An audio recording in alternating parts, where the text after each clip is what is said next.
इसी बीच इस मामले में एक बड़ा खुलासा, जो शख्स गिरफ्तार हुआ है वो पूरी कहानी बयां करता हुआ नजर आ रहा है। किस तरह ये सब चला वो सब अपनी बातों में, अपने खुलासों में कहता हुआ नजर आया। आरोपी अनुराग यादव ने पेपर लीक की बात मानी है और उसका ये कबूलनामा अब कई लोगों के गले की फांस भी होगा, क्योंकि कई और गिरफ्तारियां हो सकती हैं, कई बड़ी मछलियां इसमें फंस सकती हैं। आरोपी अनुराग यादव ने पेपर लीक की बात कही, ये भी कहा कि जो प्रश्न पत्र लीक हुआ वो एकदम सेम था, मेरे पास पहले ही आ गया था प्रश्न पत्र। अनुराग यादव ये कहते हुए नजर आए। रोहित हमारे साथ, हमारे सहयोगी इस वक्त जुड़ चुके हैं। रोहित, अनुराग का ये कहना कि 100% वही प्रश्न पूछे गए जो मेरे पास पहले से था, ये एक बड़ा कबूलनामा है और इस बड़े कबूलनामे से बड़ी मछलियां भी अब जल्द गिरफ्तार हो सकती।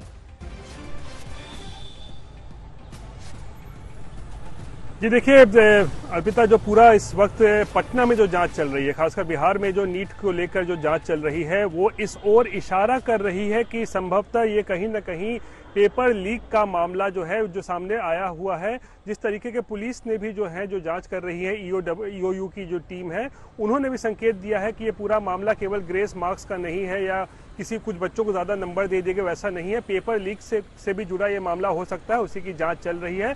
और उसी में अनुराग यादव का जो ये कबूलनामा आया है वो कहीं न कहीं एक तरीके से इस बात की ओर इशारा करता है कि ये पूरा मामला पेपर लीक का है। उसने अपने कबूलनामे में कहा है कि एक रात पहले ही उसे जो पेपर मिला था और जो उसे रात भर रटवाया गया था, वही हूबहू पेपर जो है वो अगले दिन नीट की परीक्षा में आया, जिससे साफ होता है उसके कबूलनामे से कि ये कहीं न कहीं पेपर लीक से जुड़ा मामला है और इसीलिए अब इसकी जांच का दायरा भी जो है और ज्यादा बढ़ते जा रहा है। याद हो कि सबसे पहले धर्मेंद्र प्रधान ने पेपर लीक की बात को, जो शिक्षा मंत्री है केंद्रीय, उन्होंने नकार दिया था, लेकिन बिहार में जो जांच चल रही है वो कहीं न कहीं पेपर लीक की ओर ही इशारा कर रही है और इसी को लेकर ईओयू लगातार दबिश बना रहा है। जो 9-10 कैंडिडेट्स जो थे जिनको समन भेजा गया था, उनको नोटिस किया गया था कि वो आए ईओयू के सामने अपनी बात रखें, जिनके ऊपर शक है, उसमें से 2 बच्चे कल यहाँ आए थे ईओयू के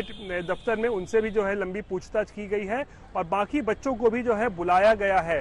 तो कहीं ना कहीं इस कबूलनामे से स्पष्ट हो रहा है अर्पिता कि ये मामला केवल ग्रेस मार्क्स या कुछ बच्चों को ज्यादा नंबर देने का नहीं, बल्कि अगर बिहार की बात करें तो पेपर लीक से भी ये मामला जो है वो जुड़ता नजर आ रहा है।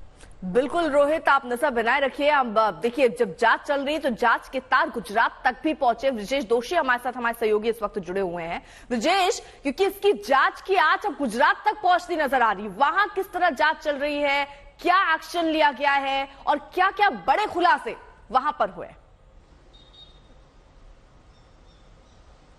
देखिए अर्पिता, जहां तक गुजरात की बात है तो गोधरा का जो सेंटर था जहां पे नकल करवाई जाने वाली थी, वो पहले ही पुलिस ने दावा कर दिया कि हमने पहले उसको रोक लिया था, पर अब पुलिस जांच में जुटी है और एनटीए से जो है सीसीटीवी प्राप्त किए हैं। जो एग्जाम था, जहां पे परीक्षा केंद्र था, जहां पे जो एग्जाम हुआ, वहां के सीसीटीवी प्राप्त किए गए हैं और सीसीटीवी को लेकर पुलिस आगे जांच कर रही है। अभी कोई गिरफ्तारी ज्यादा नहीं हुई है। जो 5 मुख्य आरोपी थे उनको पकड़ लिया गया। उसके बाद अब जो अभिभावक हैं, पेरेंट्स हैं, उनसे पूछताछ की जा रही है।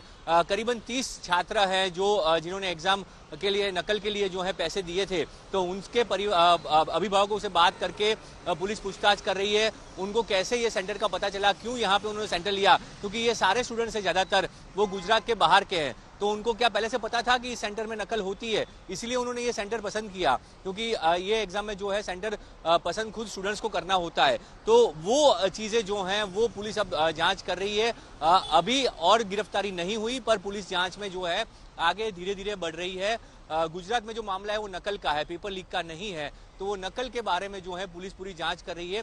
किस तरह से कौन कौन इसमें शामिल था और जो सेंटर है, सेंटर के संचालकों के अलावा और कोई गिरोह इसमें शामिल है या नहीं, क्या बाहर से लोग कनेक्ट थे या नहीं, उन सारे विषयों पर जो है पुलिस अभी जांच कर रही है और ये जांच जो है आने वाले दिनों में आगे बढ़ेगी। उसके बाद जो है वो पिक्चर साफ होगा, पर अभी अभिभावकों से पूछताछ हो रही है और साथ ही एनटीए से सीसीटीवी प्राप्त किए गए हैं। एनटीए से भी जानकारी ली गई है कि इन 30 छात्रों के मार्क कितने आए हैं और किस तरह से ये जो है आगे बढ़े। पर मैं महत्वपूर्ण बात बता दूं, एनटीए ने ये खुलासा कोर्ट में किया था कि गोधरा के जिस सेंटर पे नकल की बात थी, वहां पे किसी के जो मार्क्स है वो 500 से ज्यादा नहीं है, यानी कि जो है वो नकल नहीं हुई, ऐसा साफ तौर पे एनटीए ने क्लियर कर दिया था कोर्ट में। पर अब देखना होगा कि कोर्ट का रुख इस पे क्या रहेगा। रहेगा और दूसरी ओर पुलिस की जांच जो है वो लगातार जारी है।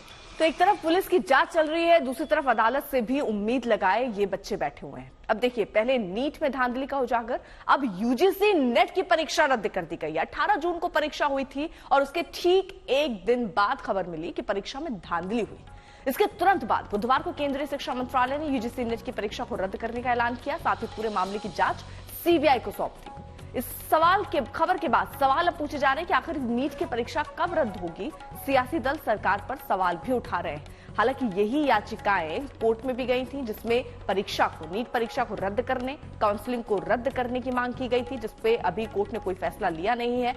फौरी तौर पर अभी इससे राहत नहीं मिली है, यानी रद्द नहीं होंगे एग्जाम, न काउंसलिंग रुक रही है। हालांकि 8 जुलाई को सुप्रीम कोर्ट में इन तमाम याचिकाओं पर सुनवाई होगी।